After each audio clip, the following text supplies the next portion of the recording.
आज मैं आपको बताती हूँ कि डस्की और डार्क स्किन पे आप मेकअप कैसे कर सकते हैं। तो अभी इन दिनों सर्दियाँ चल रही है तो मोस्टली 99% लोगों की स्किन जो होती है वो ड्राई होती है। तो सबसे पहले मैंने फेस को क्लीन किया और सीटीएम किया। सीटीएम मैंने स्किन इनकी ड्राई थी तो ड्राई के अकॉर्डिंग किया। यहाँ पे इनका जहाँ जहाँ डार्कनेस है बहुत ज़्यादा, वहाँ मैं ऑरेंज करेक्टर यूज़ कर रही हूँ, आप देख ही सकते हैं, जो कि है D30। जो D30 है वो मैंने क्रायोलॉन का यूज़ किया है क्योंकि इनका माउथ एरिया जो था वहाँ पे डार्कनेस बहुत ज़्यादा थी। मैंने डार्क सर्कल जो इनके अंडर आइज़ में थे वहाँ इतना ऑरेंज नहीं लगाया था। उसके बाद मैंने उसको न्यूट्रलाइज़ किया था, इनके स्किन टोन से 1 टोन डार्क कंसीलर लिया था और वहाँ पे मैंने जो ऑरेंज था उसको न्यूट्रलाइज़ कर दिया था। उसके बाद फिर मैंने थोड़ा सा 1 शेड फेयर लिया है। ये जो है शेड D30 है क्रायोलॉन का, जो कि मैंने इनकी स्किन टोन से फेयर लिया है, थोड़ा सा 1 टोन फेयर है और उसको वहीं के वहीं ब्लेंड कर दिया, जो कि मेरा ऑरेंज करेक्टर और मैंने जो न्यूट्रलाइज के लिए डार्क लिया था वो उसको इवन कर दे, इसीलिए मैंने ये वाला शेड लिया और पूरे शेड को बहुत अच्छे से ब्लेंड कर दिया। आपकी ब्लेंडिंग बहुत अच्छी होनी चाहिए। फिर मैंने यहाँ पे लिया है फाउंडेशन यहाँ पे मैंने लिया था फॉरएवर 52 का 03 शेड लिया है और उसको बहुत अच्छे से अप्लाई कर दिया है। मैं नेक हमेशा लास्ट में कवर करती हूँ, जो मेरे को लगता है कि अगर नेक कवर करना है तो कर देती हूँ, नहीं तो मैं लास्ट में ही करती हूँ। फिर मैंने नेक पे भी ये वाला जो शेड था 03 शेड वो मैंने अप्लाई कर दिया बहुत अच्छे से, क्योंकि जो मेरी क्लाइंट थी उनके डार्कनेस बहुत ज़्यादा थी, इसलिए मैंने थोड़ा सा ज़्यादा प्रोडक्ट लिया और उसको अच्छे से ब्लेंड कर दिया। ब्लेंडिंग आपकी बहुत अच्छी होनी चाहिए, जितनी अच्छी आपकी ब्लेंडिंग होगी उतना अच्छा मेकअप होता है, क्योंकि ब्लेंड करने से क्या होगा कि आपका मेकअप बिल्कुल भी कैच जैसे बोलते हैं ना केकी पैची रखा हुआ सा मेकअप लगता है, बहुत ज़्यादा थुपा हुआ लगता है, वैसा नहीं लगता। इसलिए आपको ब्लेंडिंग बहुत ज़रूरी है, बहुत अच्छे से आपको ब्लेंड करना है। जैसे कि मैं वीडियो में कर रही हूँ, थोड़ा टाइम टेकिंग होता है, थोड़ा टाइम लेना होता है। उसके बाद यहाँ पे मैंने लिया है कंसीलर, जो कि था ये लॉरियल का कंसीलर मैंने लिया है। बहुत ज़्यादा फेयर शेड नहीं था, इनके स्किन टोन से 1 टोन फेयर कंसीलर है ये, आप ये देख ही सकते हो। और उसको मैंने जहाँ जहाँ लगाया वहीं वहीं मैंने उसको ब्लेंड कर दिया।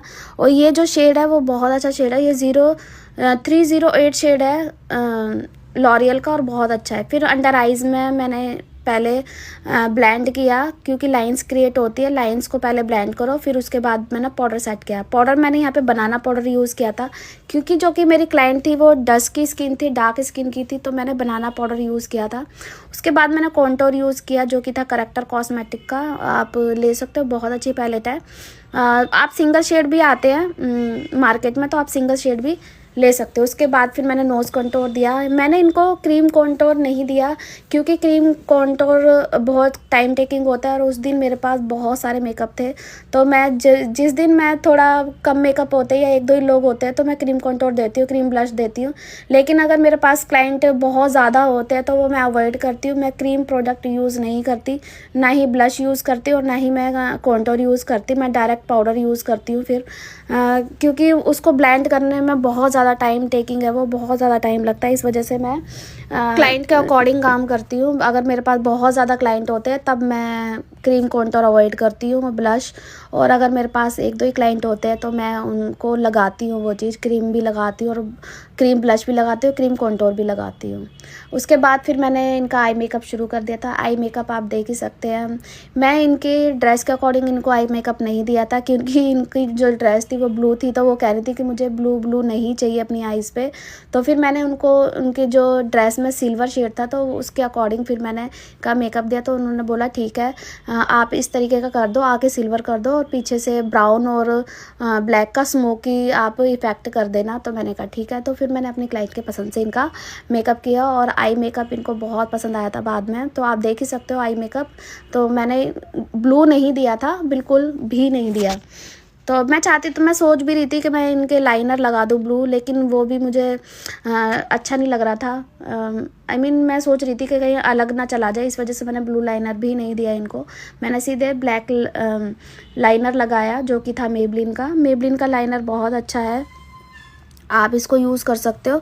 मेबलिन के जो प्रोडक्ट हैं वो बहुत अच्छे हैं, जैसे कि लाइनर हो गया, मस्कारा हो गया, लेकिन इसका काजल भी बिल्कुल अच्छा नहीं है, तो आप काजल इसका मत लेना, क्योंकि मेरे पास भी इसका काजल है लेकिन वो निकलता है, वो फैलता है, तो आप ऐसा जैसे आप रिकॉर्ड का काजल ले सकते हो, रिकॉर्ड में इन्वेस्ट कीजिए, रिकॉर्ड के काजल बहुत अच्छे हैं। उसके बाद मैंने आईब्रो डिफाइन कर दिया था। आईब्रो मैंने ब्राउन शेड से किया है। ये जो मेरी आई शेडो पैलेट है वो pretty all sets carry sorry ये ब्यूटी ग्लेज की पैलेट है और बहुत अच्छी पैलेट है। इसमें से एक ब्राउन शेड है, लाइट ब्राउन भी है, डार्क ब्राउन भी है, तो दोनों शेड मैंने इसी पैलेट से लेती हूँ और बहुत अच्छी आईब्रो डिफाइन होती है और बहुत अच्छी लगती है। और ये वाला शेड भी बहुत प्रिटी है। फिर मैंने लगाया मस्कारा यहाँ पे मैंने बताया ही था अभी आपको, मेबलिन का मैंने लिया है और मेबलिन का mascara one of the best mascara, मुझे बहुत पसंद है। आजकल मैं सोच रही हूँ कि फेरा रोशी का मस्कारा ले लूँ। फेरा रोशी के मस्कारे में 2 डबल उसमें वो ब्रश होते हैं, एक तो लोअर लैश और अपर लैश दोनों के लिए, लेकिन जो मेबलिन का मस्कारा है इसमें सिर्फ अपर लैश के लिए ही वो है ब्रश, तो मैं सोच रही हूँ उसको मैं परचेज़ कर लूँ। अभी कुछ टाइम बाद फिर मैं उसको भी परचेज़ कर लूँगी, आई मीन देखूँगी अभी फ़िलहाल के लिए।